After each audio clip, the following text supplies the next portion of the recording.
ప్రియమైన సంగమా, మీ అందరినీ ఆరాధనకు ఆహ్వానిస్తున్నాము.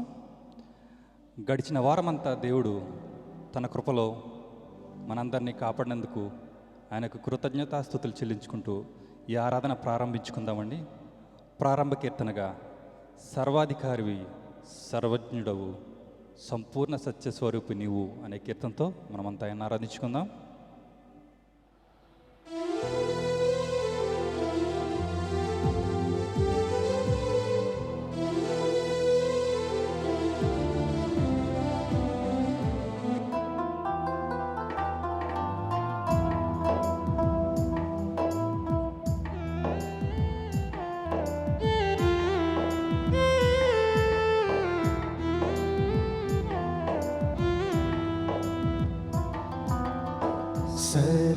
సర్వాధికారివి, సర్వజ్ఞుడవు, సంపూర్ణ సత్యస్వరూపివి నీవు.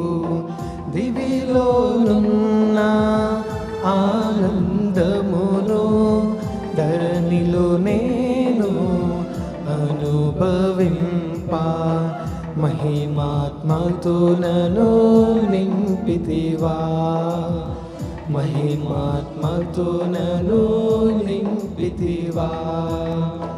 సర్వాధికారివి, సర్వజ్ఞుడవు, సంపూర్ణ సత్యస్వరూపివి నీవు. దివిలోనున్న ఆనందమును ధరణిలో నేను అనుభవింప, మహిమాత్మతో నన్ను నింపితివా, మహిమాత్మతో నన్ను నింపితివా.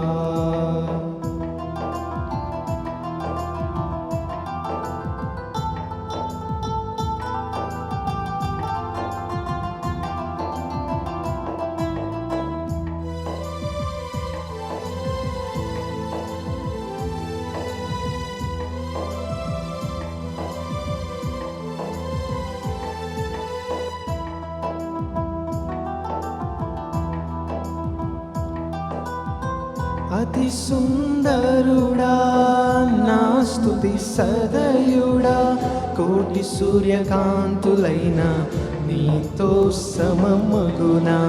అతి సుందరుడా నా స్తుతి సదయుడా, కోటి సూర్యకాంతులైన నీతో సమమగునా. మనలేని నీ ఘన కార్యములు తలచి స్తుతించుచు నేనునే మహిమ పరతును. ఎనలేని నీ ఘన కార్యములు తలచి స్తుతించుచు నేనునే మహిమ పరతును. సర్వాధికారివి,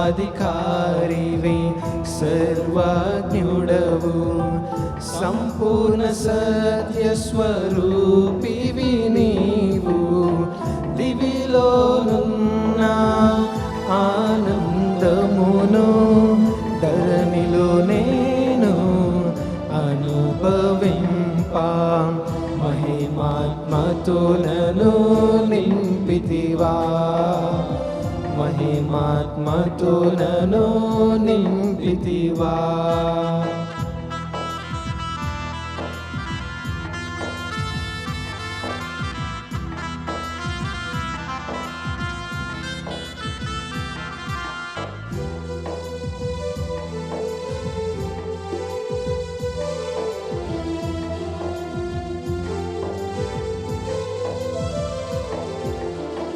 బలశౌర్యము గల నా యేసయ్యా, శతకోటి సైన్యములైన నీకు సాటి అగుదురా.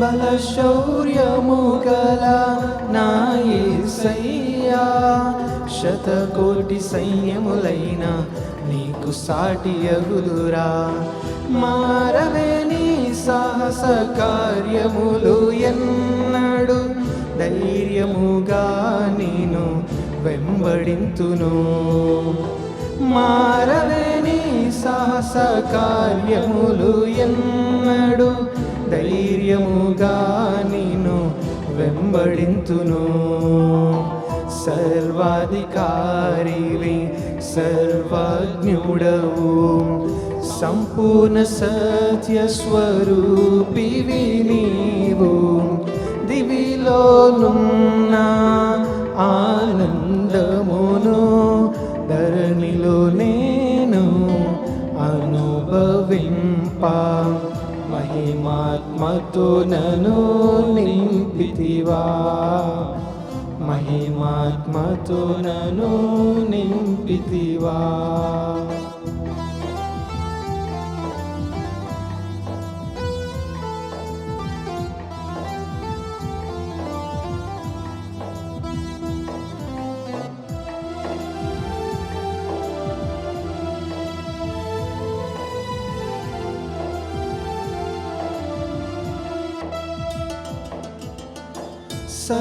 సర్వజగద్రక్షకుడా లోకరాజ్యపాలక భూరాజులెవ్వరినైనా నీతో పోల్చగలనా సర్వజగద్రక్షకుడా లోకరాజ్యపాలక భూరాజులెవ్వరినైనా నీతో పోల్చగలనా బలమైన నీ రాజ్య స్థాపనకై నిలచి నిరీక్షణతోనే సాగిపోదును బలమైన నీ రాజ్య స్థాపనకై నిలచి నిరీక్షణతోనే సాగిపోదును సర్వాధికారివి సర్వజ్ఞుడవు సంపూర్ణ సత్య స్వరూపివి నీవు దివిలోనున్న ఆనందమును ధరణిలో నేను అనుభవింప మహిమాత్మతో నన్ను నింపితివా మహిమాత్మతో నన్ను నింపితివా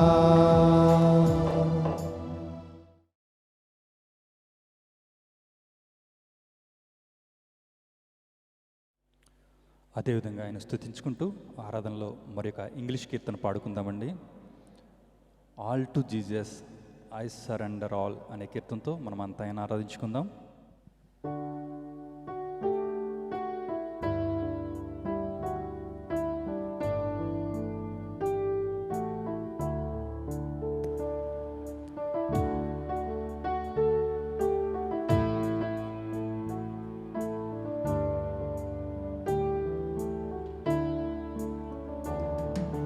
All to Jesus I surrender, all to Him I freely give. I will ever love and trust Him, in His presence daily live. I surrender all. I surrender all to Thee, my blessed Savior. I surrender all to Jesus. I surrender, humbly at His feet I bow. Worldly pleasures all forsaken, take me, Jesus, take me now. I surrender all.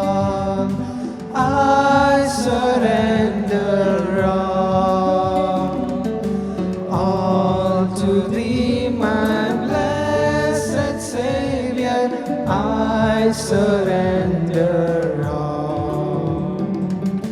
all to Jesus I surrender. Make me Savior, holy thine. Let me feel thy Holy Spirit. Truly know that thou art mine.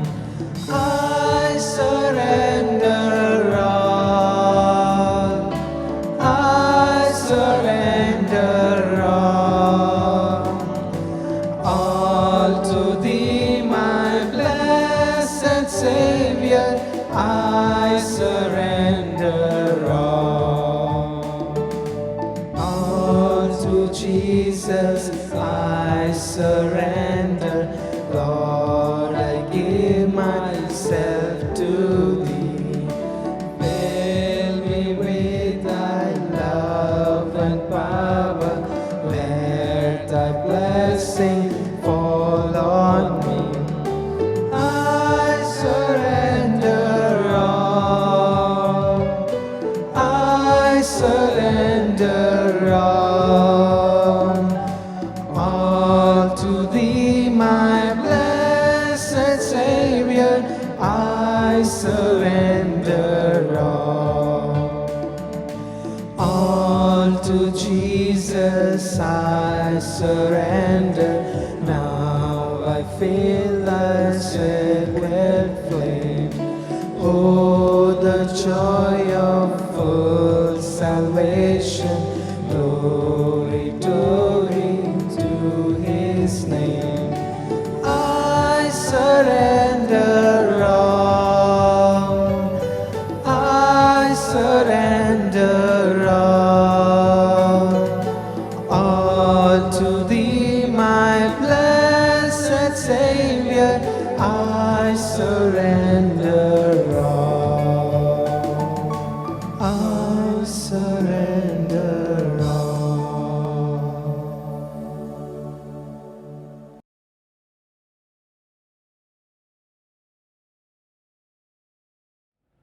అదేవిధంగా స్తుతి ఆరాధన కొనసాగించుకుంటూ ఒక హిందీ కీర్తనతో మనమంతా ఆరాధించుకుందామండి.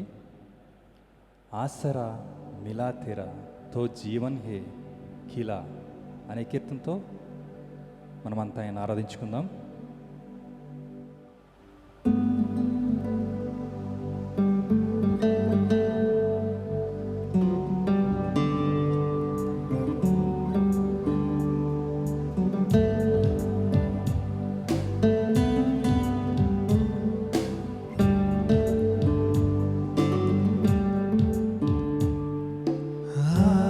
आसरा मिला तेरा तो जीवन है खिला.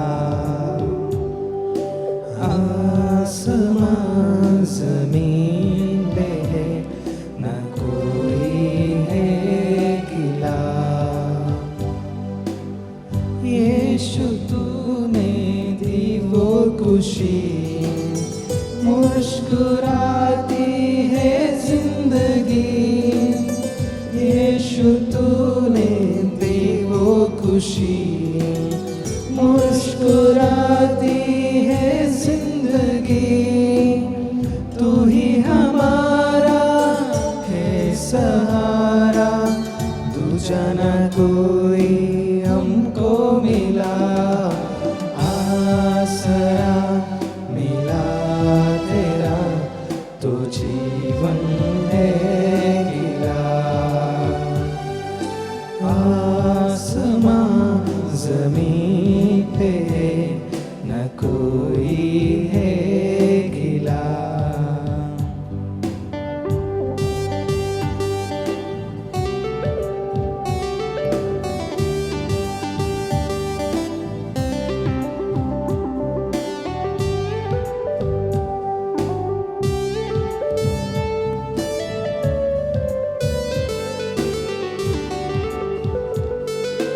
मैंने देखा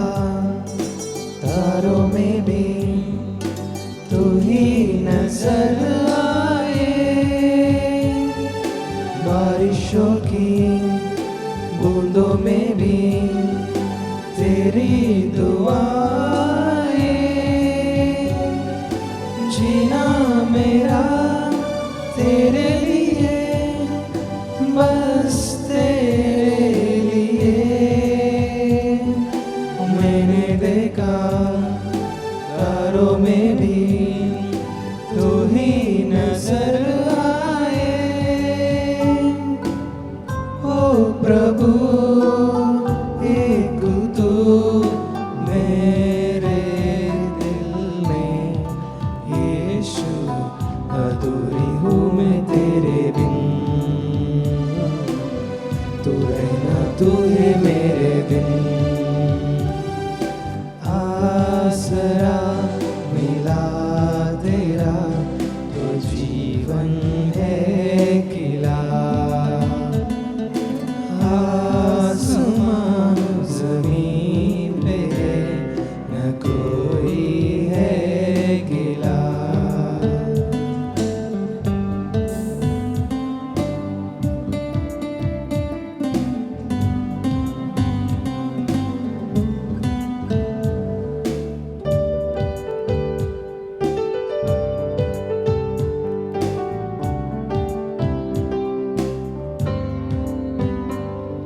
सूरत तेरा देखो जो में खुशी झलकती है। आंखें मेरी मुस्कुराए, हवा महकती है। ये मन मेरा गुनगुनाए यीशु के लिए। सूरत तेरा देखो जो में खुशी झलकती है। जी रही तेरे संग हर दिन हर पल, यीशु अधूरी हूँ मैं तेरे बिन। तू रहना तू है मेरे दिन। आसरा मिला तेरा तो जीवन है खिला। आसमां ज़मीन पे न कोई है गिला।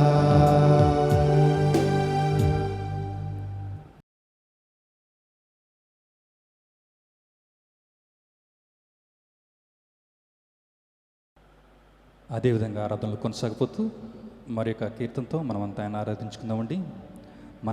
మన పాటల పుస్తకం నుంచి నీ ప్రేమయే నాకు చాలు, నీ తోడు నాకుంటే చాలు అనే కీర్తనతో మనమంతా ఆయన ఆరాధించుకుందాం.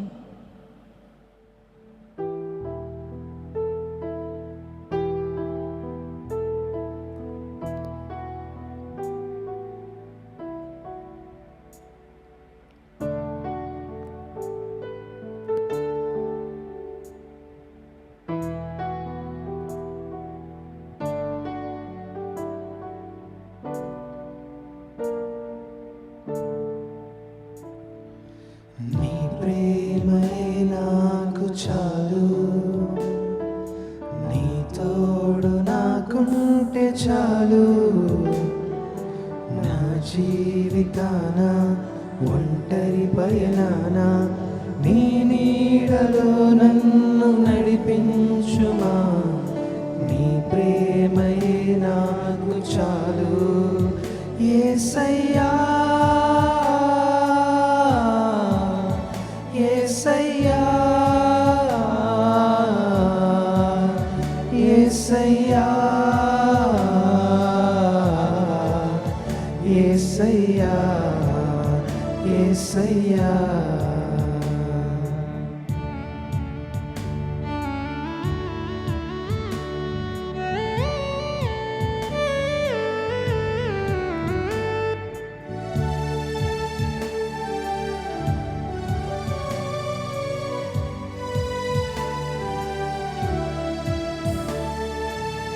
ప్రేమతోనూ నీ వాక్కుతోనూ నిత్యము నన్ను నడిపించుమయ్యా. నీ ఆత్మతోనూ నీ సత్యముతోనూ నిత్యము నన్ను కాపాడుమయ్యా. నీ సేవలో నీ సన్నిధిలో నీ మాటలో నీ బాటలో నిత్యము నన్ను నడిపించుమయ్యా. యేసయ్యా యేసయ్యా యేసయ్యా యేసయ్యా యేసయ్యా.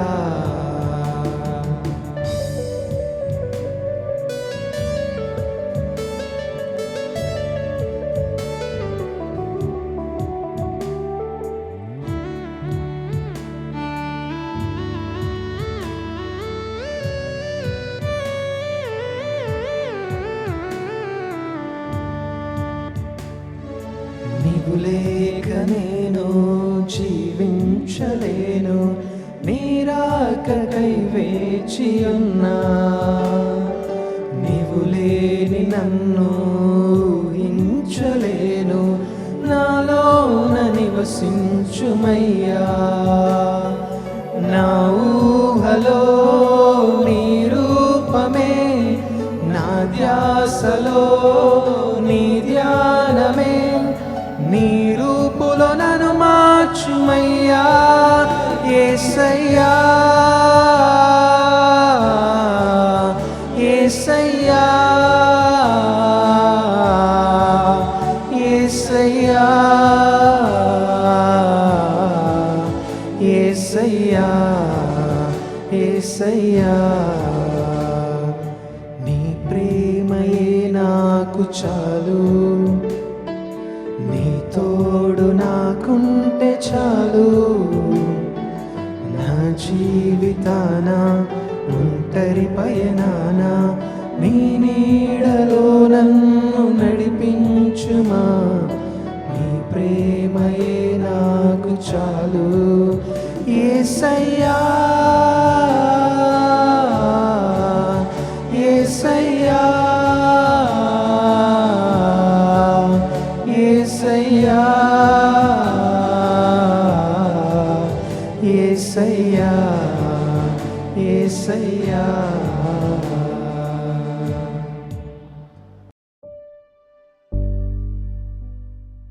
మన ప్రభు అయిన యేసుక్రీస్తు వారి నామములో మీకు శుభములు ఆశీర్వాదములు కలుగునుగాక. మరో ప్రభు దినమందు ఈ రీతిగా వాక్య పరిచర్య చేయడానికి కృపనిస్తున్న దేవునికి సమస్తమైన మహిమ కలుగునుగాక. మీరందరూ బాగున్నారు కదూ? ఆదివారాలు దేవుని మందిరాలకు వెళ్ళే మనము కొన్ని నెలలుగా ఇళ్ళ యొద్ద ఉంటున్నాం. ఈ తీరిక సమయాలు ఒక విధంగా చూస్తే నిర్బంధంగానైనా ఇళ్లలో ఉండవలసిన పరిస్థితులే. ఆరోగ్యాన్ని దృష్టిలో పెట్టుకొని మన ఆరోగ్యాన్ని, మన ఇళ్లలో ఉన్న వారందరి ఆరోగ్యాన్ని దృష్టి పెట్టుకొని మనము ఎక్కువ సమయం ఇళ్లలో గడుపుతున్నాం కదా. దేవుని సన్నిధానంలో మనము స్థిరపడటానికి, దేవునితో సన్నిహిత సహవాసము చేయడానికి ఈ కాలములను మనము కానీ వినియోగించుకుంటే ఆయా విధాలుగా వచ్చే స్ట్రెస్ నుంచి, భయం నుంచి, దిగులు నుంచి దేవుని సహాయంతో మనకు తెలియకుండానే బయటికి నడిచే అవకాశం ఉంది. ఈరోజు యేసుక్రీస్తు వారు చెప్పిన ఉపమానాలలో ఒకటి, 3వ ఉపమానంగా ఒక ఉపమానాన్ని మీ ముందుకు తీసుకొని వచ్చి యేసయ్య నేర్పించదలుచుకున్న ఆత్మీయ సత్యాన్ని, పరసంబంధమైన వాక్యమును మీ ముందుకు తీసుకొని రావాలని ఉద్దేశిస్తూ ఉన్నాను. పరిశుద్ధాత్మ దేవుడు సహాయము చేయకపోతే యేసయ్య సెలవిచ్చిన మాటలను, వాక్యములను ఎవరమూ కూడా వివరించుట వల్లపడదు అని నేను విశ్వసిస్తూ ఉన్నాను. యేసుక్రీస్తు వారు ఒక పరసంబంధమైన సత్యాన్ని నేర్పించడానికి 2 ఉపమానాలు చెప్పారు. నేర్పించదలుచుకున్నది ఒక సత్యము, అయితే చెప్పినవి 2 ఉపమానాలు. మనము వాక్యంలోనికి వెళ్ళి అవి ఏంటి అనేది చూద్దాం. మత్తయి సువార్త 9వ అధ్యాయము 16, 17 వచనములలో ఈ ఉపమానాల ఉదంతము వ్రాయబడి ఉంది. మార్కు కూడా వ్రాసాడు 2వ అధ్యాయము 21, 22 వరకు. లూకా 5వ అధ్యాయము 36 నుండి 38 వచనాల వరకు ఆయన వ్రాయడం జరిగింది. ఈ ఉపమానం ఏంటంటేనండి, పాత బట్టకు క్రొత్త బట్టను మాసిక వేస్తే ఏమవుతుంది, అలాగే పాత ద్రాక్షారసపు తిత్తులలో క్రొత్త ద్రాక్షారసము గనుక పోస్తే ఏమవుతుంది అని వారికి బాగా తెలిసిన విషయాలను వారిని ఆలోచింపచేసే విధముగా వారి ముందుకు తీసుకొని రావడం జరిగింది. ఈ ప్రస్తావన యేసుక్రీస్తు వారు తీసుకొని రావడానికి గల కారణం మనం అక్కడ సందర్భాన్ని గమనించినప్పుడు మనకి అర్థమవుతుంది. చూద్దామా? మత్తయి సువార్త 9వ అధ్యాయము 14వ వచనం.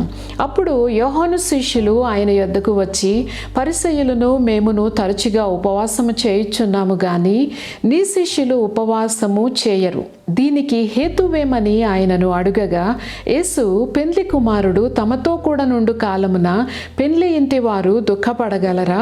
పెండ్లి కుమారుడు వారి యొద్ద నుండి కొనిపోబడు దినములు వచ్చును, అప్పుడు వారు ఉపవాసము చేతురు అని ఆయన మనకి పరిచయాన్ని ఇచ్చారు. ఈ ఉపమానాలు చెప్పక ముందు జరిగిన సంఘటన అది. యోహాను శిష్యులు మాట్లాడుతూ ఉన్నారు. యేసుక్రీస్తు వారి యొద్దకు వచ్చి, మేము పరిసయ్యులు ఉపవాసం చేస్తాం, మరి నీ శిష్యులు ఎందుకు ఉపవాసం చేయడం లేదు అని ఆయనను అడిగారు.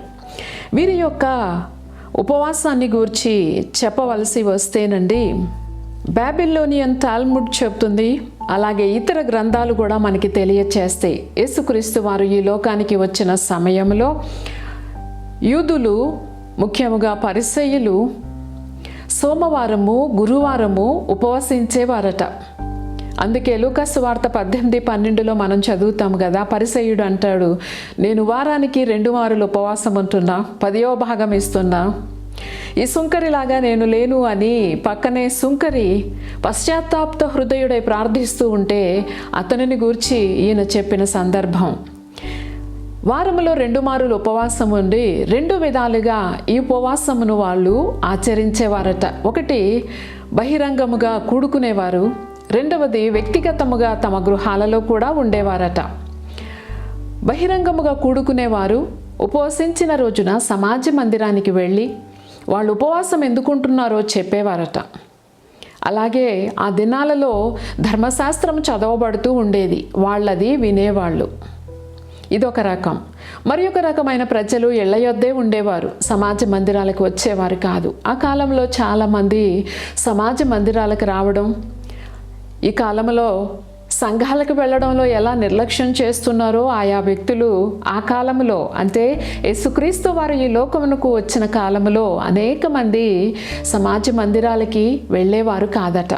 కారణం ఏంటంటేనండి, మలాకి నుంచి మత్తయి సువార్త వరకు 400 సంవత్సరాలు దేవుడు సైలెంట్గా ఉన్నాడు. అంటే ఏ ప్రవక్తల ద్వారా ఆయన దేనిని సెలవీయలేదు.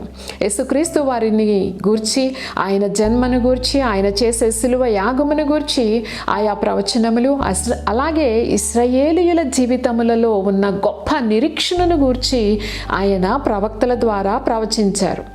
ఆయన ఆజ్ఞాపించారు, లేక సెలవిచ్చారు. అటుపిమ్మట 400 సంవత్సరాలు దేవుడు మనుషుల ద్వారా లేక ప్రవక్తలైన తన దాసుల ద్వారా మాట్లాడలేదు. ఆ సమయాలకి అల్లా ఈ ధర్మశాస్త్రోపదేశకులు, పరిసయ్యులు, శాస్త్రులు, ప్రధాన యాజకులు వారి యొక్క బోధలను దైవోపదేశములుగా మార్చడం మొదలుపెట్టారు. ఇక ఆ పరిస్థితులను చూసి ప్రజలకు దేవుని మందిరానికి వెళ్ళాలని, సమాజ మందిరములలో కూడుకోవాలి అన్న ఆసక్తి సన్నగిల్లిపోయింది. సహజముగా అదే జరుగుతుంది కదా ఏ కాలంలోనైనా. మనుషుల సంప్రదాయాలు దైవోపదేశాలుగా బోధించినప్పుడు మనుషులకు ఎంతో కన్ఫ్యూషన్ కలుగుతుంది. దేవుని ప్రజలకు ఒక తికమక పడే సందిగ్ధావస్థ కలుగుతుంది. కారణం ఏంటి? మనుషుల పద్ధతులు, ఇది అలా చేయాలి, అది ఇలా చేయాలి. ఒక ఉదాహరణ చెప్పవలసి వస్తే, ఈ యొక్క పరిసయ్యులు ప్రధాన యాజకులు ప్రజలకేమి బోధించారు? పుదీనాలోను జీలకర్రలోను దశమ భాగం ఇవ్వాలి. తల్లిదండ్రులను సన్మానించే విషయం వచ్చేసరికి అది దైవార్పితమని చెబితే గనుక వాళ్ళు తల్లిదండ్రులను సంరక్షించవలసిన అవసరం లేదు.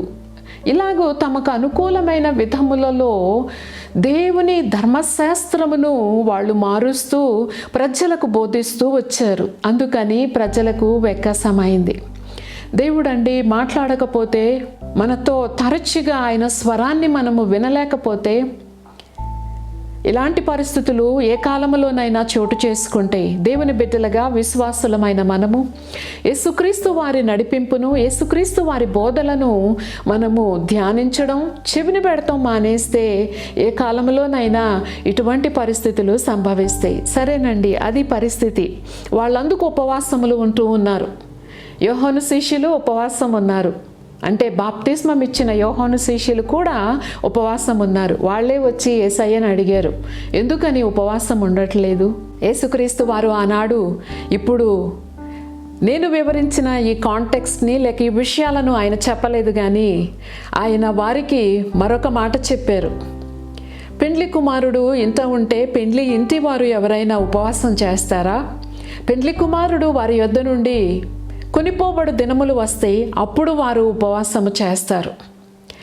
యేసయ్యతో ఉండే జీవితం, యేసయ్య ఏ ఇంటిలో ఉంటే ఆ ఇల్లు ఎటువంటిదండి? పెండ్లి ఇల్లు వంటిది. ఇప్పుడు కాకపోయినా మన బాల్య దినాలలో మనం వెనక్కి చూసుకున్నప్పుడు, 50స్లో ఉన్న వాళ్ళమే వెనక్కి చూసుకున్నప్పుడు పెళ్లి ఇళ్ళు ఎంతో సందడిగా ఉండే, ఎంతోమంది చుట్టాలు, ఎంతో హడావుడి, ఎంతో పండుగ వాతావరణం కదండి. యేసుక్రీస్తు వారు మన జీవితాలలోనూ మన గృహాలలోనూ ఉంటే ఆ సంతోషము, ఆ సందడి, మన హృదయాలలో ఆనందము ఎలా ఉండాలి? పెండ్లి ఇంటి వారికి ఉండే సంతోషము. పెండ్లి ఇంటి వారు సిద్ధపడతారు కదండి, వివాహానికి సిద్ధపడతారు. యేసుక్రీస్తు వారిని మేఘాలలో కలుసుకోవడానికి అంత సందడిగాను, సంతోషముగాను, ఉత్సాహముగాను మన జీవితాలను కాచి సిద్ధము చేసుకోవాలి. యేసయ్య గొప్ప మాట మనందరికీ కూడా చెబుతున్నారు. నేను నా శిష్యులతో ఉంటే అది పెండ్లి కుమారుడు పెండ్లి ఇంట ఉన్నదానితో సమానము. అయితే పెండ్లి కుమారుడు ఈ ఇంటి నుండి వెళ్ళబోతూ ఉన్నాడు. అప్పుడు ఆ పెండ్లి ఇంటి వారు ఉపవాసం చేస్తారు. యేసయ్యను వెంబడించే శిష్యులు ఉపవాసము చేయకూడదు అని యేసయ్య చెప్పడం లేదండి. పెండ్లి కుమారుడు ఎత్తబడినప్పుడు, అంటే యేసుక్రీస్తు వారు ఆరోహణమైన పిదప ఆయన సంఘముగా, ఆయన శిష్యులుగా, ఆయన ఇంటి వారిగా పిలువబడుతున్న మనము ఉపవసించే ఒక విధానాన్ని కలిగి ఉండాలి. యేసయ్య పరిచర్యకు ముందు 40 రోజులు ఉపవసించారు. యేసయ్య రాజ్యములోనికి ప్రవేశించక ముందు యేసయ్య సంకల్పాన్ని నెరవేరుస్తూ భూమి మీద ఉన్న మనము ఉపవాసము చేయడము అనేది మంచి లక్షణాలండి. మన సామర్థ్యానికి, మన ఒంట్లో ఉన్న శక్తిని బట్టి ఉపవాసము చేయాలి. అందుకే ఆరోగ్యముగాను క్షేమముగాను ఉన్న వేళలలో దేవుని ముఖదర్శనమును వెదుగుతూ ఆయన సంకల్పాన్ని తెలుసుకోవడానికి ఉపవసించడం అనేది మంచి విషయముగా ఉంది. మొత్తానికి ఈ 2 విషయాలు మనం చూస్తూ ఉన్నాం. యేసుక్రీస్తు వారు సెలవిస్తున్నారు. ఉపవాసాన్ని గూర్చి వాళ్ళు అడిగితే ఆయన ఏం చెబుతూ ఉన్నారు అని అంటే, ఈ సంప్రదాయ విధానాలలో నా శిష్యులు నేను ఉపవాసము చేయము. పాత బట్టకి క్రొత్త బట్ట మాసిక వేయకూడదు, వేసినట్లయితే అది పిగిలిపోతుంది కదా అని ఆయన అంటారు. మత్తయి సువార్త 9:16. ఎవడును పాత బట్టకు క్రొత్త బట్ట మాసిక వేయడు, వేసిన ఎడల ఆ మాసిక బట్టను వెలితపరుచును, చినుగు మరి ఎక్కువ అవును. దీని వివరణ చెప్పవలసి వస్తేనండి, పాత బట్టని మనం నీళ్ళల్లో పెట్టినప్పుడు అది ష్రింక్ అవుతుంది. బట్టలు తయారు చేసిన ఆరంభంలో కాటన్ బట్టలే ఉండే, ఆ కాటన్ బట్టల్ని నీళ్ళల్లో పెడితే అవి ష్రింక్ అయ్యాయి. ఎవరు కూడా నీళ్ళల్లో వేసుకోకుండా కుట్టించుకునేవారు కాదు. అలా చేస్తే ఏమవుతాయి? సైజులు మారిపోతాయి. అందుకని నీళ్ళల్లో దాన్ని ముంచి ఉతికినాక అప్పుడు కుట్టించుకునేవారు. ఇక్కడ యేసయ్య ఏం చెబుతున్నారు? ఒకటేమో ష్రింక్ అయిపోయింది ఆల్రెడీ, ఇంకొకటి ష్రింక్ కానిది కానీ తీసుకొని వచ్చి అతికిస్తే ఏమవుతుంది? ఆ ష్రింక్ అయ్యే లక్షణము కొత్తదానికి ఉంది కాబట్టి అది దగ్గరికి ముడుచుకొని పోయినప్పుడు దేనికైతే అతుకు వేశారో అదంతా కూడా పిగిలి చినిగిపోతుంది అని చెప్పారు. రెండవ విషయం యేసుక్రీస్తు వారు చెప్పారు, పాత ద్రాక్షారసపు తిత్తులలో క్రొత్త ద్రాక్షారసమును పోసిన ఎడల తిత్తులు పిగిలి ద్రాక్షారసము కారిపోవును, తిత్తులు పాడగును. క్రొత్త ద్రాక్షారసము ఫర్మెంటేషన్ ప్రాసెస్లో తిత్తిని ఏం చేస్తుంది? ఉబ్బేలాగా చేస్తుంది. ఆల్రెడీ ఒకసారి ఒక తిత్తిలో కొత్త దాంట్లో కొత్తది పోసారు, రెండవసారి క్రొత్త దానిని తీసుకెళ్ళి మరలా పాత దానిలో పోస్తే దాన్ని వ్యాకోచించే లక్షణము అది కోల్పోయింది. ఎందుకని? ఒకసారి వ్యాకోచించింది, ఆల్రెడీ పాత దానితో అది నింపబడి ఉంది, ఖాళీ చేసి క్రొత్తది పోస్తే గనుక ఏమవుతుందండి? పోసిన ద్రాక్షారసము కారిపోతుంది, పోయబడిన తిత్తి పిగిలిపోతుంది, చీల్చబడుతుంది, ఉపయోగం లేదు. ఈ మాటలలో నుండి యేసుక్రీస్తు వారు ఆయన మాటలు వినడానికి వచ్చి లేక ఆయనను అడుగుతున్న ప్రశ్నకు ఆయన జవాబునిస్తూ ఉన్నారు. ఏమని? ఈ మీరు బోధిస్తున్న ఈ యొక్క సంప్రదాయ పద్ధతులు మెస్సయ్య కోసం ఎదురు చూస్తున్నారు. వాళ్ళు మెస్సయ్య వచ్చినప్పుడు ఆయనను గమనించలేదు. మెస్సయ్యకి కూడా ధర్మశాస్త్రము ఆయన అనుసరించడం లేదని వాళ్ళు అంటున్నారు. ధర్మశాస్త్రపు వెలుగులోనే వాళ్ళు యేసుక్రీస్తు వారిని చూస్తున్నారు. యేసుక్రీస్తు వారు ఏం చేస్తున్నారు? ఆయన బోధిస్తున్న బోధలు విధానాలు ఎలా ఉన్నాయి? ఆయన ధర్మశాస్త్రాన్ని పాటిస్తున్నారా లేదా? విశ్రాంతి దినాన్న ఆయన స్వస్థపరచడం తప్పు కదా? మోషే ఏం చెప్పాడు మనకి? మనం విశ్రాంతిగా ఉండాలని చెప్పాడు. ఇలాంటివన్నీ కూడా పాత లక్షణాలను వాళ్ళు కలిగి ఉన్నారు. వారి యొక్క పద్ధతులను దైవోపదేశముగా ఎంచారు. మెస్సయ్య వచ్చినప్పుడు చెప్పే బోధలను వాళ్ళ హృదయంలోకి తీసుకునే స్థితి లేదు వాళ్ళకి. పాత తిత్తిలాగా అయిపోయారు. యేసయ్య చేస్తున్న బోధలు వాళ్ళకి ఎంతో కొత్తగా ఉన్నాయి, వాళ్ళకి అంగీకరించడానికి మనసే లేదు. మనుషులు పిగిలిపోతారు కానీ దేవుని మాటలను స్వీకరించలేని పరిస్థితిలో వారున్నారు. అయితే తండ్రి అయిన దేవుడు యేసుక్రీస్తు వారు ఈ లోకానికి వచ్చినప్పుడు ఆయన యందు విశ్వాసముంచి ఆయన మాటలను లక్ష్య పెట్టే వారి జీవితాలలో క్రొత్త ద్రాక్షారసము వలె ఓ క్రొత్త ధనము ఎలా కలుగుతుందో ఆయన చెప్పారు. కానీ మరి వీళ్ళకెందుకో ప్రవక్తలైన వీరికి, యాజకులు పరిసయ్యులు అయిన వీరికి, పద్దాక ధర్మశాస్త్రాన్ని కాపీలు రాసుకునే ఈ శాస్త్రులకి వీళ్ళకి అర్థం అవ్వలేదండి. యెహోవా దేవుడు సెలవిచ్చిన మాటలను మనం చూద్దామా? ఇర్మియా గ్రంథము 31వ అధ్యాయము 31లో వ్రాయబడిన లేఖనాలను ఈ సమయంలో నేను మీకోసం చదవాలని ఆశిస్తూ ఉన్నాను. యెహోవా దేవుడు ఇశ్రాయేలీయులకి చెప్పిన మాట, ఇదిగో నేను ఇశ్రాయేలు వారితోనూ యూదా వారితోనూ క్రొత్త నిబంధన చేయు దినములు వచ్చుచున్నవి, నేను క్రొత్త నిబంధన చేస్తాను అని ఆయన సెలవిచ్చారు. ఈ క్రొత్త నిబంధనను గూర్చి వీరికి అర్థం అవడం లేదు. అంతేకాదండి, వారి మనస్సులలో నా ధర్మవిధి ఉంచెదను, వారి హృదయము మీద దానిని వ్రాసెదను. I will put my love within them. బయట నుంచి కాదు, వాళ్ళ లోపల నా ధర్మ విధిని ఉంచుతాను అని యెహోవా దేవుడు సెలవిచ్చి అన్నాడు. బయట నుంచి మనస్సుతో ఇశ్రాయేలీయులండి యెహోవా దేవుడు సెలవిచ్చినది తమ మనస్సుతో నెరవేర్చడానికి ప్రారంభించి ఎన్నో మారులు దానిని తమ స్వశక్తితో ఆచరించలేక తప్పిపోయిన పరిస్థితులను మనం చూస్తాం చరిత్రలో.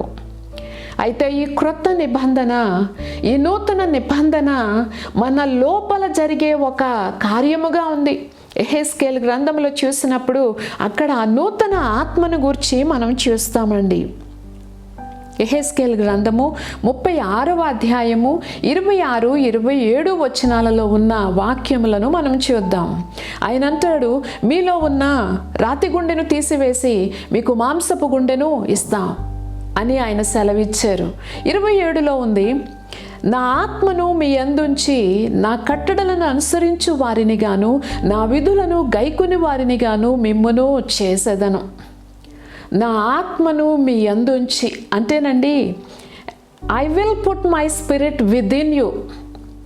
దీనిని ఒక దైవ సేవకుడు ఎంతో స్పష్టంగా చక్కగా వివరించడం జరిగింది. దానినే నేను మీ ముందుకు తీసుకొని వస్తున్నాను. పాత నిబంధన కాలంలోనండి ఒక గ్లాస్ని మనం బోర్లించి నీళ్లు పోస్తే ఏమవుతుంది? ఆ నీళ్ళన్నీ ఆ గ్లాస్ మీదుగా జారిపోతాయి. అది పాత నిబంధన. దైవ ఆత్మ ప్రవక్తల మీదికి వచ్చినప్పుడు వాళ్ళు ప్రవచించారు. అయితే నూతన నిబంధన, క్రొత్త నిబంధన ఏంటి అంటే గ్లాస్ని తిప్పి దాంట్లోనికి నీళ్లు పోస్తే ఏమవుతుంది? అది నిండిపోయినాక కిందికి పొర్లి పారుతుంది. ఆ విధముగా యేసుక్రీస్తు వారి యందు విశ్వాసముంచే మనకి దైవ ఆత్మ మనలో కృమ్మరింపబడింది. అందుచేత మనము ఆయనను జీవితకాలము మట్టుకు యేసయ్య ఉద్దేశించిన విధానములో, యేసయ్య మనకి ఆజ్ఞాపించిన విధానములో జీవించడానికి వీలు కలుగుతుంది. ఇదండి తేడా. వారి మీద ఆత్మ కృమ్మరింపబడింది, మనలోనికి కృమ్మరింపబడింది. యేసుక్రీస్తునందు మనుషులకు కలిగిన ధన్యత, భాగ్యము ఇది. దైవ ఆత్మ మనలో ఉండి మనలను నడిపిస్తాడు. మనం కాదు నడిచేది, మనము కాదు జీవిస్తున్నామని చెప్పుకోవలసింది.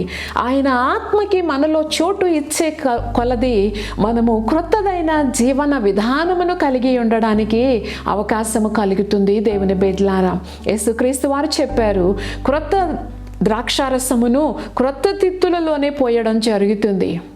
యేసయ్యను క్రొత్తగా అంగీకరించిన వారు ఈ సంప్రదాయాలు, మానవ పద్ధతులు, విధానాలను తీసుకుని రాకుండా యేసయ్య మాటలను ఆలకించి విశ్వసించి హృదయంలో చేర్చుకుంటారు. చూశారు, వాళ్ళు క్రొత్త తిత్తి పోయబడింది దైవ ఆత్మ, క్రొత్త ద్రాక్షారసము వలె వాళ్ళ జీవితాలలోనికి ఆత్మదేవుడు కృమ్మరింపబడుతూ ఉన్నాడు. నిండి పొర్లే అంతగా కృమ్మరింపబడుతూ ఉన్నారు. దైవ ఆత్మ మన లోపల వెలుపట ఆవరించి ఉండే ఒక పరిస్థితిని యేసుక్రీస్తు వారి ద్వారా మనం అందరము కూడా పొందుకొని ఉన్నాం. దేవుని బిడ్డలారా, యేసుక్రీస్తుని నమ్ముకోవడం, ఆయనను గూర్చి మనం తెలుసుకొని ఉండడం మన ధన్యత, భాగ్యముగా ఉంది. భూమి మీద మనము ఆయన ప్రజలుగా ఆయన సంకల్పాన్ని నెరవేరుస్తూ మన మనస్సును ఆయన పైన పెట్టి ముందుకు సాగవలసిన వారిగా ఉన్నాం. మన కోఆపరేషన్ చాలా కొంచెం. ఆ కొంచాన్ని ఇవ్వకుండా ఉన్నాం అనుకోండి, శరీరము, మనసు దానికి నచ్చినట్లుగా ప్రాచీన స్వభావాన్ని అనుసరించి జీవించడానికి అది మక్కువని చూపిస్తుంది. అందుకే పౌలయ్య అంటాడు ఎఫెసీ సంఘముతో 4వ అధ్యాయము 22-23 వచనాలలో ఆయన అంటాడు, కావున మునుపటి ప్రవర్తన విషయములోనైతే మోసకరమైన దురాశ వలన చెడిపోవు మీ ప్రాచీన స్వభావమును వదులుకొని మీ చిత్తవృత్తి యందు నూతన పరచబడిన వారై నీతియు యథార్థమైన భక్తియు గలవారై దేవుని పోలికగా సృష్టింపబడిన నవీన స్వభావమును ధరించుకొనవలెను. మనము బట్టలను ధరించుకుంటాము కదా, యేసుక్రీస్తునందు విశ్వాసముంచిన మనకి నవీన స్వభావాన్ని ధరించుకునే సామర్థ్యము మన రక్షకుడు, విమోచకుడు అయిన యేసుక్రీస్తు వారి వలన కలిగింది. దేవుని బిడ్డలారా, మనము అతిశయపడడానికి వీలు లేదు. మునుపు మనలో ఉన్నది ఎంతో అసహ్యమైన ప్రవర్తన దేవుని ముందు, శరీరం యొక్క, మనసు యొక్క కోరికలను నెరవేర్చుకుంటూ బ్రతికిన బ్రతుకులు ఇవి. అటువంటి జీవితాలలోనికి యేసుక్రీస్తును ఆహ్వానించినప్పుడు ఈ కృప ప్రతి విశ్వాసికి కలుగుతుంది. పాపానికి బానిసలుగా ఉండి పాపమును నెరవేర్చుకుంటూ సాగుతూ నేను బలహీనుడిని, నేను నెరవేర్చలేకపోతున్నా దేవుని చిత్తాన్ని, ఎంత విధేయత చూపించాలనుకుంటున్నా కానీ చూపించలేకపోతున్నాను, ఇది కాదండి. దేవుని బిడ్డ, యేసయ్య నీకిచ్చిన ధన్యతను గూర్చిన సత్యమును నీవు స్పష్టముగా ఎరిగి ఉండుట నీ జీవితానికి ఎంతో ప్రయోజనమును తీసుకుని వస్తుంది. ఏమని చదువుకున్నామండి ఇక్కడ? మునుపు మనం ఎలాగూ ఉన్నాము? మోసకరమైన దురాశలతో మనము బ్రతికాం, అలాగే ప్రవర్తించాం. మునుపటి ప్రవర్తన విషయములోనైతే మనలో ఏమి ఉంది? మోసము, మోసకరమైన దురాశ వలన చెడిపోయిన స్వభావము, ప్రాచీన స్వభావము. ఇప్పుడైతే యేసుక్రీస్తునందు విశ్వాసముంచిన మనము నీతియు యథార్థమైన భక్తి, యేసయ్యను నమ్ముకున్నామా, నిజముగా ఆయనను వెంబడిద్దాం. ఆయన చెప్పినట్టుగా పాత తిత్తిల్లాగా మనం ఉండొద్దు. పాత తిత్తిలో కొత్తది పోస్తే అది పిగిలిపోతుంది, అది నిష్ప్రయోజనం అయిపోతుంది. దైవ ఆత్మ చేసే పరిచర్య ఈ తిత్తికి, ఈ ఘటానికి ఉపయోగం ఉండదు. దేవుని బిడ్డలారా, నవీన స్వభావములోనికి మనం వచ్చి నీతి యథార్థత కలిగి దేవుని పోలికగా సృష్టింపబడి, ఎంత ధన్యత భాగ్యము! పాపినో దేవా అని విలపించే మానవ ఘటాలకి దేవుని పోలిక. యేసయ్యను విశ్వసించే వారికి ఉచితముగా ఆయన అందరికీ అనుగ్రహించిన భాగ్యము. అయితేనండి, ఆయన మన కోసము త్యాగం చేశాడు. తన మహిమను ఘనతను విడిచిపెట్టి నరులలో ఒకని వలె ఎంచబడి దాసునిగా తన్ను తాను రిక్తునిగా చేసుకొని అవమానమును, నిందను, బాధను, ఆకలిని, దప్పికను అన్నింటినీ అనుభవించి పాపము లేని వాడిగా ఉండి మన పాపములకు ఆయన ప్రాయశ్చిత్తం కలగచేసి ఉన్నారు. అందుకని సిలువ యాగము మన జీవితాలలో ప్రతి ఉదయము, మధ్యాహ్నము, సాయంకాలము మహిమాన్వితమైనదిగా ఉండాలి. ఏ ఆలోచన చేసినా మనము నవీన స్వభావములో నుండి ఆలోచించాలి. నేను ఆలోచిస్తున్న ఈ ఆలోచనలు దేవుని పోలికను రిసెంబుల్ చేస్తున్నాయా? నేను ప్రవర్తిస్తున్న ఈ నా ప్రవర్తన దేవుని పోలికను కనబరుస్తున్నాయా? నేను చేస్తున్న ఈ కార్యములు దేవుని యొక్క పోలికను కనబరుస్తున్నాయా, సాక్ష్యం ఇస్తున్నాయా అన్న ప్రశ్న దేవుని బిడ్డలకి ఉండాలి. ఇది జ్ఞానము కలిగిన దేవుని బిడ్డలు చేసుకునే స్వపరిశీలన. అందరూ చేసుకోలేరు అని ఆయా సందర్భాలలో మనము గమనిస్తున్నాము కదా. దేవుని ప్రత్యేక ఇటువంటి కనికరమును, కృపను కలిగి మనము ముందుకు సాగవలసిన వారిగా ఉన్నాము. కొలసీ సంఘానికి పౌలయ్య ఉత్తరం రాసినప్పుడు అంటాడండి, కొలసీలకు రాసిన పత్రిక 3వ అధ్యాయము 9-10 వచనాలలో పౌలయ్య చెప్పిన మాటలు ఇవి.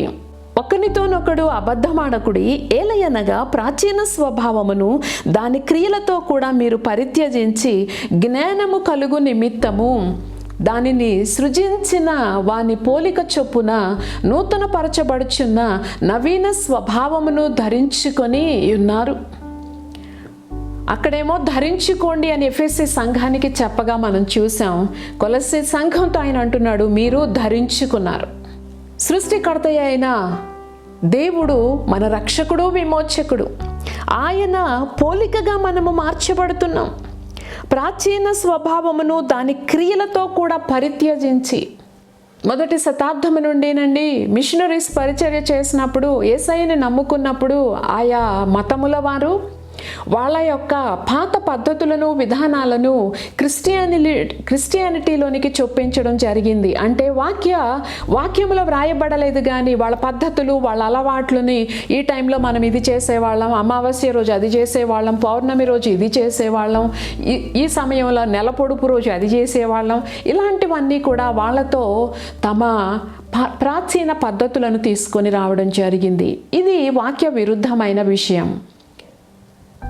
ఇక్కడ మనం చూసినప్పుడు పరిసయ్యులేమో మోషే చెప్పిన ధర్మశాస్త్రములోని ఆయా విషయములను తమ మనసుకు నచ్చినట్టుగా అమలుపరచాల్సిందే అని చెబుతూ ఉన్నారు. ఒక విధంగా వాళ్ళొక గ్రహింపు లేని స్థితిలో ఉన్నారు. ఈనాటికి కూడా కొంతమంది మెస్సయ్య కోసం ఎదురు చూస్తూ ఉన్నారు. అటువంటి వారికి మెస్సయ్య వచ్చి వెళ్ళాడన్న గ్రహింపు కలగాలని ఆయన దయతోనూ కృపతోనూ మనోనేత్రములు వెలిగింపబడిన మనము వారి కోసము విజ్ఞాపన ప్రార్థనలు చేయవలసిన వారిగా ఉన్నాము. సరే, మరి 2 మాటలు చెప్పి ముగించాలని చూస్తూ ఉన్నాను. ప్రాచీన స్వభావమును దాని క్రియలతో కూడా విడిచిపెట్టేసి మనలను సృష్టించిన, మనలను నూతనపరిచిన నవీన స్వభావమును కలిగి, ఆ దైవ స్వభావమును కలిగి మనము ముందుకు సాగవలసిన వారిగా ఉన్నాం. ఇదండి కొత్త తిత్తి, పాత తిత్తి, పాత ద్రాక్షారసం, క్రొత్త ద్రాక్షారసం సంగతి. దేవుని బిడ్డలుగా మనం ఆయన యందున్న మనము నూతన సృష్టిగా మార్చబడి ఉన్నాము కదా. ఈ నవీన విధానంలో సాగిపోదాం. మనలను రక్షించిన మన రక్షకుడి యొక్క పోలికలను, ఆయన మనస్సును ప్రతిబింబింప చేస్తూ, ఆయనను మనం రిఫ్లెక్ట్ చేస్తూ ముందుకు సాగుదాం. ఆత్మపూర్ణులమై, ఆత్మచేత నింపబడి, ఆత్మదేవుడు నడిపించినట్టుగా ముందుకు సాగిపోవడానికి సర్వశక్తిమంతుడైన దేవుడు మనకందరికీ సహాయము చేసి నడిపించునుగాక. ఆమేన్. ప్రార్థన చేసుకుందాం. మహిమాన్వితుడు అయిన తండ్రి, కృతజ్ఞతాస్తుతులు, వందనాలు నాయనా. యేసయ్యా, ఈ వాక్యమును వింటున్న మీ బిడ్డలలో ఎవరైతే నాయనా ఇంకా పాత పద్ధతులతో స్ట్రగుల్ అవుతున్నారో వాటిని విడిచిపెట్టేసి నాయన మిమ్ములను వెంబడిస్తూ సాగిపోవడానికి సహాయం చేయండి. మెట్టుకు మేమందరము కూడా నాయన మీ దయను బట్టి, మీ అనుగ్రహాన్ని బట్టి, అత్యధికమైన మీ ప్రేమను బట్టి క్రొత్త తిత్తులుగా మేము ఎంచబడుతూ ఉన్నాం. క్రొత్త ద్రాక్షారసమును మీరు పోసి ఉన్నారు ప్రభువా. ఈ క్రొత్త నిబంధనలో మేము, మా ఇంటిల్ల పాది, మా బిడ్డలు సాగిపోవడానికి మీ అనుగ్రహ ఐశ్వర్యమును మాకు అనుగ్రహించుమని మీ సన్నిధిలో మనవి చేసుకుంటున్నాం. ఇది మా జీవితాలకు ఎంతో ముఖ్యము, అవసరమని మేము ఎరిగి ఉన్నాం ప్రభువా. మీ దయలో అనుగ్రహించండి. ఈ సమయంలో ఏ బిడ్డలైతే నాయన వారి కుటుంబాలలో ఏ విధమైన అవసరతల గుండా వెళుతున్నారో మీరు ఎరిగిన దేవుడుగా ఉన్నారు. వారి దేహములో ఏ విధమైన అనారోగ్యము ఉన్నా మీ నామములో అది తొలగింపబడునుగాక. నాయన ఆర్థిక పరిస్థితులలో సరళత కలుగునుగాక, మనసులో నెమ్మది కలుగునుగాక. నాయన కుటుంబాలలో మనుషుల మధ్య సంబంధ బాంధవ్యాలు వాక్యానుసారముగా ఉండడానికి మీ కృపను కనికరాన్ని చూపించండి. భయపెట్టే, దిగులు పరిచే అపవిత్రాత్మలు నజరేయుడైన యేసు క్రీస్తు వారి నామములో తొలగిపోవునుగాక. తండ్రి, మీ కృపను కలిగి సాగిపోవడానికి మీ దయ మా అందరి పైన ఉంచి మమ్మలను ఆశీర్వదించి నడిపించుమని, మీరు అక్కడకు మమ్మలను సిద్ధము చేయవలసిందిగా మనవి చేసుకుంటూ నజరేయుడైన యేసుక్రీస్తు వారి నామములో అడిగి వేడుకుంటున్నాము తండ్రి. ఆమేన్. ఈ సమయంలో ఒక ఆశీర్వాదపు కీర్తన విన్న తరువాత ఆశీర్వాదంతో సెలవు తీసుకుందాం. God bless you. See you again.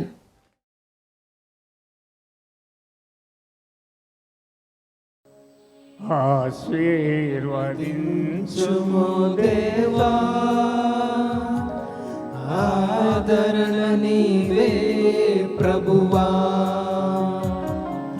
అనుదినము నీ కృపయే చాలు, అనుక్షణము నీకే మా స్తుతులు. ఆశీర్వదించుము దేవా, ఆదరణ నీవే ప్రభువా. ఆపత్కాలములో సహాయకుడవు నీవు, అందరినీ ప్రేమించే యేసునాథుడవు. ఆపత్కాలములో సహాయకుడవు నీవు, అందరినీ ప్రేమించే యేసునాథుడవు. ఆశ్రయ దుర్గము నీవే, ఆనంద తైలము నీవే. ఆశ్రయ దుర్గము నీవే, ఆనంద తైలము నీవే. ఐశ్వర్యము నీవే, మా ఘనతవు నీవే. ఐశ్వర్యము నీవే, మా ఘనతవు నీవే. ఆశీర్వదించుము దేవా, ఆదరణ నీవే ప్రభువా. నీయందు భయభక్తుల కలవారి ఎడల దయచూపుచున్నావు తరముల వరకు. నీయందు భయభక్తుల కలవారి ఎడల దయచూపుచున్నావు తరముల వరకు. నీయందు భయభక్తుల గలవారి పిల్లలు, నీయందు భయభక్తుల గలవారి పిల్లలు నీరు కట్టు తోటవలే బహుగా ఫలింతురు. నీరు కట్టు తోటవలే బహుగా ఫలింతురు. ఆశీర్వదించుము దేవా, ఆదరణ నీవే ప్రభువా. తొట్టిల్లనీయవు మా పాదములను, తోడై నీడై మా త్రోవకు వెలుగై. తొట్టిల్లనీయవు మా పాదములను, తోడై నీడై మా త్రోవకు వెలుగై. కాపాడుచున్నావు కను పాపవలెను కాపాడుచున్నావు కను పాపవలెను కడవరకు విడువకను నడిపించెదవు కడవరకు విడువకను నడిపించెదవు ఆశీర్వదించుము దేవా ఆదరణ నీవే ప్రభువా. హల్లెలూయా. ఆశీర్వాదం తీసుకుందాం.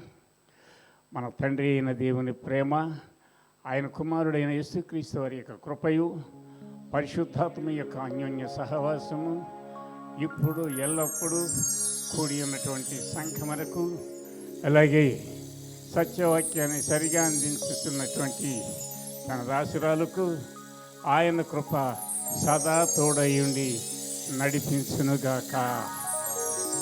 ఆమేన్. మిమ్మల్ని అందరినీ దేవుడు దీవించి ఆశీర్వదించునుగాక.